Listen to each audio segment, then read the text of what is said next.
ルフィは海賊王になる男だ。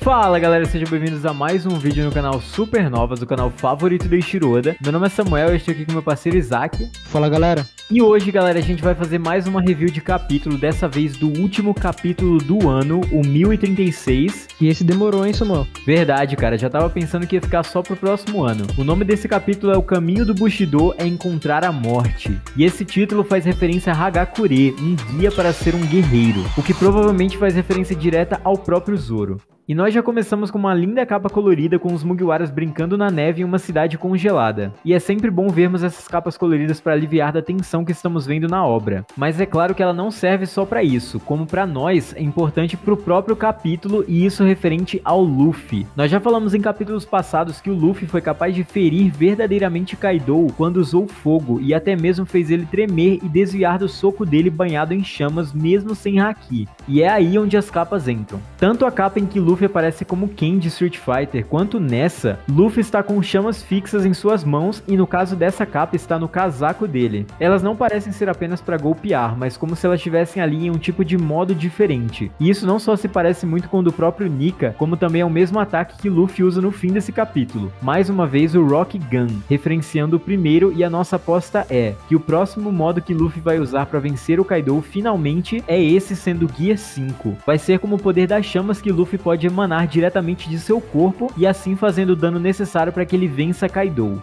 E cara, inclusive, um inscrito do canal no Discord falou pra gente o seguinte: nessa capa, a gente acaba de comentar sobre o Gear 5, que seria uma nova forma do Luffy, que seria com fogo. Ele usaria fogo nessa forma. E aqui, a gente vê um tigre, que é um foreshadowing que a gente vem comentando aqui em outros vídeos, que já vem acontecendo durante a obra. E aqui é reforçado mais uma vez, porque além de ter o tigre, esse mesmo casaco que o Luffy está vestindo, tem as mesmas cores desse tigre. Então, provavelmente, serão essas características que o Oda tá nos avisando que vai ser do Gear 5. Luffy Tiger Man usando fogo em sua forma. E outro detalhe muito interessante que esse inscrito comentou é o seguinte: aqui os Mugiwaras em seus casacos apresentam números, mas não são todos, são apenas 3 Mugiwaras. E se a gente juntar esses números, vai dar em um número de capítulo, que no caso é o Jinbe com o número 10, o Usopp com o número 4 e o Zoro com o número 2. E isso dá se a gente juntar o capítulo 1042, que seria o capítulo que seria mostrado o Luffy Gear 5 Tiger Man. Então essa é uma teoria muito boa. Inclusive, se a gente for mais além, essa capa mostra que tá de dia, que é provavelmente onde vai acabar essa batalha, porque tá rolando a guerra de madrugada, e se passa na neve, que possivelmente representaria Ringo. Então o Nigashima poderia cair nesse local, que seria Ringo, e a guerra acabaria lá. Mas isso fica só na teoria mesmo.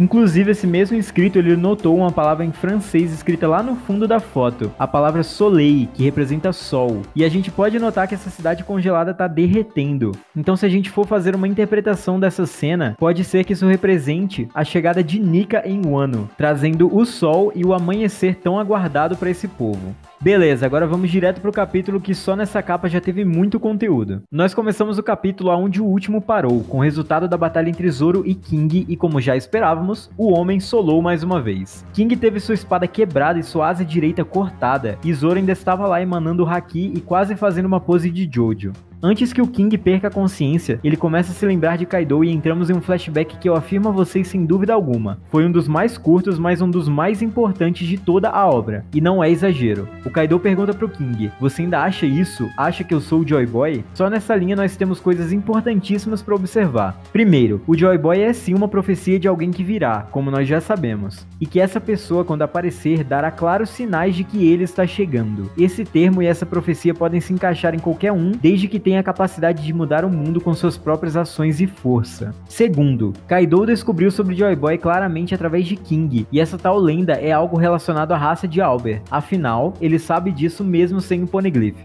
Terceiro, os Lunares carregam essa profecia desde o passado, ou seja, eles provavelmente são um povo que aguarda ansiosamente pelo Joy Boy, e isso culturalmente falando só acontece quando um povo é escravizado ou perde seu posto, e espera por alguém ou uma figura que será capaz de trazê-lo de volta, ou seja, o seu verdadeiro rei. É até algo meio messiânico.